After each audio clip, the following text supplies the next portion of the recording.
Broadcasting live from the only establishment in town that can't kick him out. His own basement. The world according to Rocket.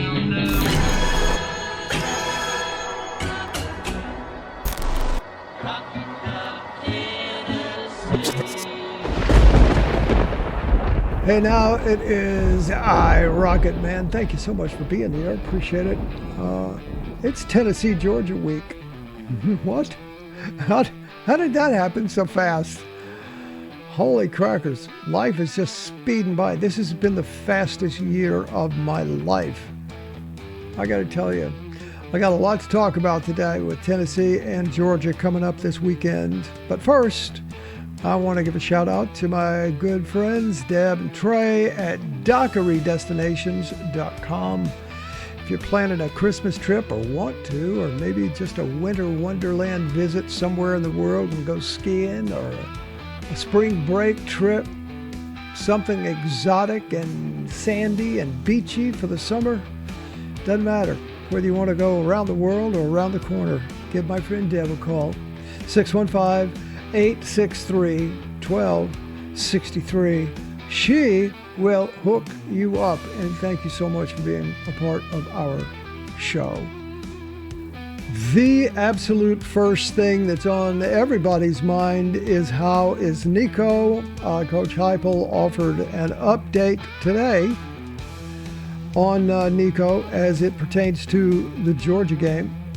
After scaring Tennessee fans to death, this is from, what is this, MSN? I hate MSN. I don't know why I'm doing this, why I'm giving them any publicity. But it's quick. After scaring Tennessee fans to death on Saturday night, it sure sounds like Nico is good to go against Georgia.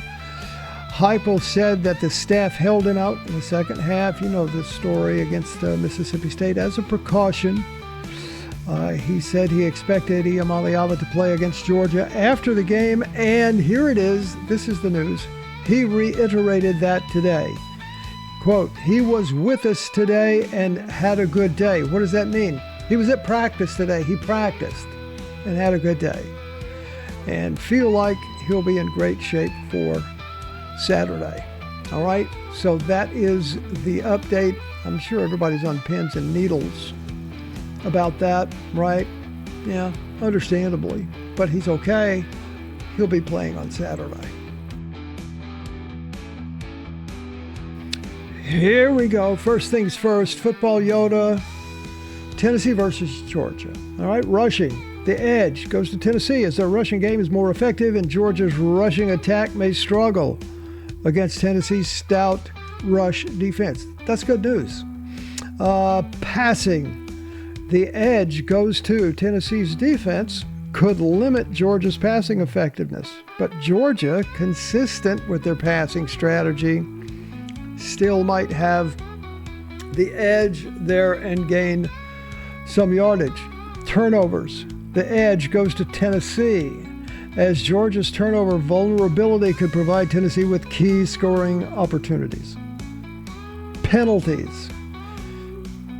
Georgia has the edge due to Tennessee's higher penalty rate, which could impact field position. Kicking. Edge, Georgia, as they are more likely to capitalize on field goals. Look at this. I didn't realize this. Tennessee's field goal conversion rate is 70. It's 91st in the country.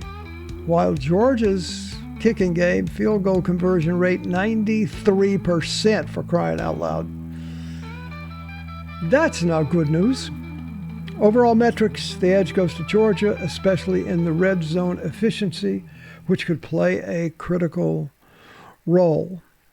And then when you add in the psychology of betting, which I will do a little segment on that. This is an excellent example. I've been waiting for an opportunity to explain this whole Vegas thing to you as I understand it, because it's always been very confusing to me, but I'm going to explain it to you here in a tiny little bit. So what you're looking at is the is Maxwell, the Magic 8 Ball predictor of the games. Okay. the AI version, my AI buddy. All right, here is the prediction. Don't let this scare you away. You want to listen to the very end of this show. The prediction summary: does Tennessee cover? Yeah, likely Tennessee will cover the spread of 9.5. The production from the opening of -17.5. Yeah, that's what it opened at, was Georgia -17.5. Where was I? Why wasn't I paying attention? Wouldn't you like to have Tennessee plus 17.5 in this football game? I would, for a lot of Benjis. I'm going to tell you right now. Do they win outright, Tennessee? Tennessee outright win remains challenging. So says the Magic 8 Ball. All right. Georgia's defensive depth, superior discipline and penalties, and reliable kicking game gives them the edge in key situations. Are you ready? Georgia 27, Tennessee 21. Then we go down and we look at a little bit more the adjusted prediction for the home field advantage. Again, this is the Magic 8 Ball saying all this. I'm not happy with Maxwell this week. The final predictive score is Georgia 30-20. Okay? But with the footnote that Tennessee should cover the 9.5 points. Okay, let me explain how this whole thing in Vegas works. Okay? So everybody might be saying, my gosh, how is Georgia, number 11, a 10-point favorite over Tennessee, number 6? I'll explain to you how that happens. You don't even know the half of it. When they opened last Sunday night, they were 17.5-point favorites. Are you kidding me? Holy crackers. I wish I'd have had some of that. Now, let me explain how this happens. All right, so you're having a look at that right there. We're looking at the spread, right? Let me just show you how this happens. So there's an odds maker. Each hotel has kind of an odds maker, but Vegas has kind of their own little conglomerate of 1 or 2 or 3 people that set the major line, right? And everybody's kind of paying attention. It used to be the MGM Grand. I don't know what it is now, because it's been 20 years since I've played that game, right? So, but here's what happens is they will come up, they will look at a game like Tennessee, and they will look at this and say,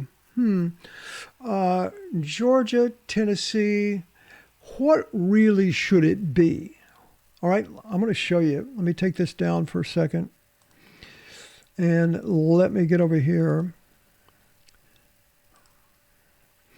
And I will show you what it should be. Okay, let's go here. And this is the ESPN College Football Power Index. Okay, look. So here is Georgia. And they have a 22.2. This is based on the season, right? Here is Tennessee. We have a 20. So these are actual points, right? So Georgia should be a 2.5 or 2.2 point favorite over Tennessee, right? And then what do? Then you add in the home field advantage, if there is one, and any injuries that might be significant in weighing the final score, right? And in this case, not so much. It looks like Nico's going to be okay. It looks like Dylan Sampson's going to be okay. So Georgia, for real, is a 2.2 point favorite, plus typically about 4 points for that home field advantage. All right, so for the sake of this example, we're just going to call it -6. So Georgia is a 6-point favorite. Okay, so what do they do? What does Vegas do? Before they ever release that information, they have a handful of people who are what's called sharp bettors or whales, right? And they give the benefit of this early line, which is what it really should be, to these people who are always there for them to bet, right? So they give them Georgia -6.5 based on what I just showed you, the real-time data and the home field advantage, 6 points. And technically, that's about right. All right? So then these people make their bets. This is before the line is ever released. Before it's even published on Sunday night. Okay? And then they just, what happened in this particular situation is they gobbled that -6 up like crazy. I mean, like crazy. Let me put this back up. Right? You see this? You see this right here. This is where it opens. 17.5. Right? There's no data point anywhere that would suggest that Tennessee is going to lose this game by 17.5 points. Right? There's just not any data that suggests that. So what happened was the sharps, these guys, right, bet so much money on Georgia -6, which means the professional dudes that do this for a living think that Georgia is going to win this game. All right? They think they're going to win it, and they think they're going to win it by at least 6 points. All right? So that's notable. You just gotta stand up and take that hit, right? Now I have some good news. That's bad news. I have some good news later. Just hang on. But they bet that so much that they opened the betting to the public at 17.5. How many people do you think took Tennessee in 17.5? Well, look at them. A lot. And it bet it all the way down to 9.5 or 9, and I think even 8 at one point. And that's where it's kind of leveled off. Okay. And interestingly enough, the real sharp guys, the real pro bettors, they did that thinking that Georgia's going to win, and they did it in such a mass that it produced a -17.5. And guess what other bet they made? They then took Tennessee plus 17.5, thinking that that's where it's going to be, somewhere between -6 for Georgia and plus 17.5 for Tennessee. And somewhere in there, their whole deal is that they can win both of those bets if Georgia wins by 6.5 or by 6.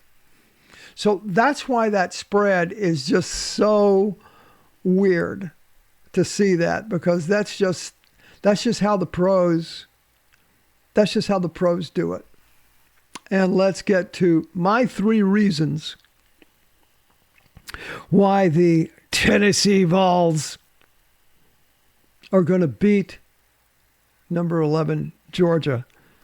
Number 1, turnovers and our defensive opportunism. Look, the Vols defense has excelled this season in forcing turnovers.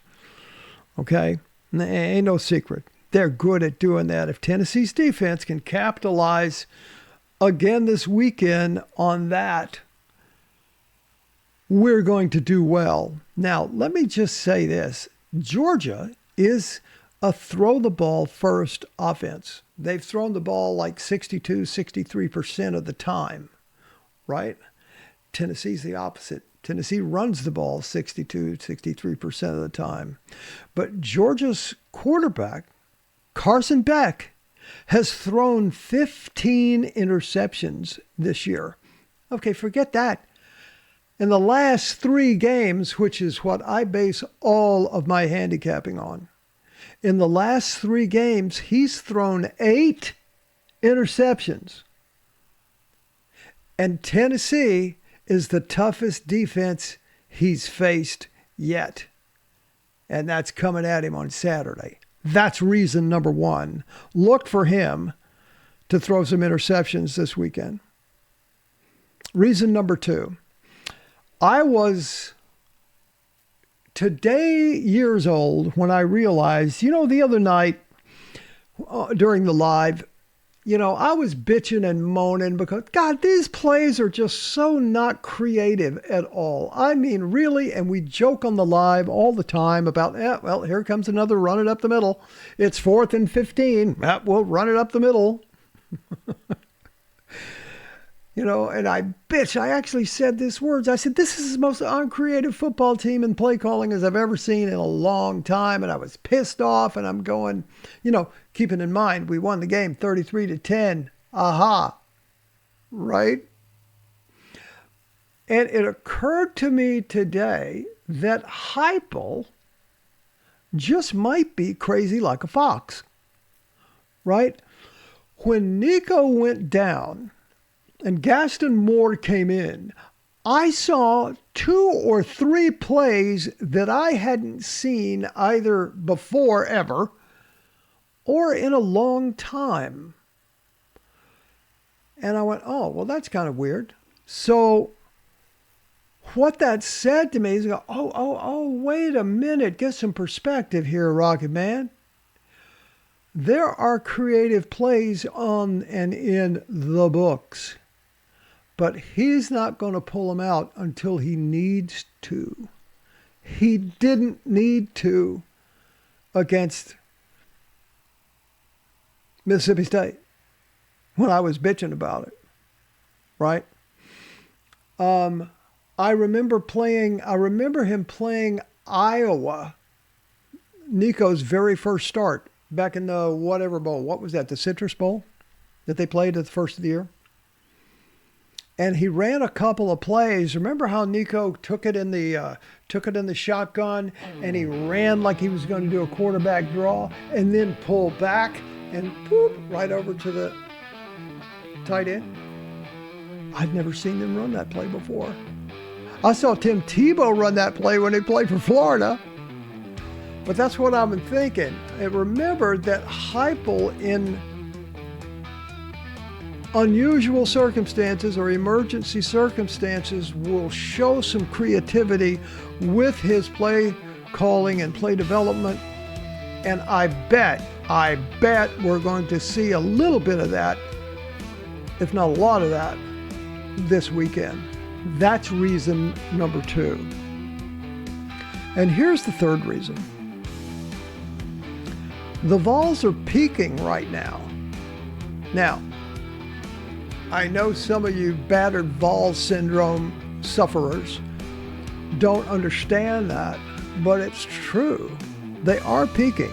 In the last 3 games, and again, I treat this like horses, treat them like a horse race. What have they done in the last 3 races?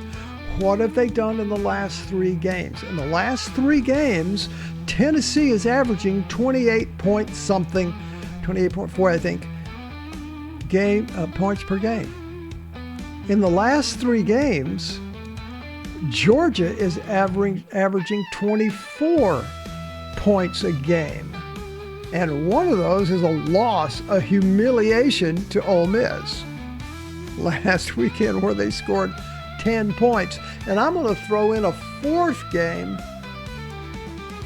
at Athens, Georgia, where the same team that we just beat 33-14, Mississippi State, went to Georgia and scored 31 points on them at Georgia. I think the future this Saturday is bright for our Tennessee Vols. Just look at the numbers. Tennessee progressively getting better. I think they were 24, 28, 33 in their last 3 games. Okay? That is trending upward. And for an average of 28 a game, And Georgia's at an average of 24 a game with a loss. And then you go ahead and add the home field advantage to that, to Georgia. And guess what that is? That's 28-28. So, do not fear, Volunteer. Oh, did you see what I did there? Sorry. Do not fear, Volunteer. We're going to win this game this weekend, or if we're going to have a damn good shot at winning this game, barring injuries. Of course, if Nico plays, and of course, if Dylan Sampson's okay to play. This is going to be a very, very good weekend for Tennessee. That's what I feel. I feel that is the gospel of truth right there. You hide and watch. All right, don't take my word for it. What do you think? Let me know down in the comments. Be sure you like, subscribe, and I thank you for all the support you give this channel. You'll see me later in the week. Be sure you look for my expanded version of The World According to Rocket. You're going to see a lot of that this week as well. Thank you so much. Go Big Orange.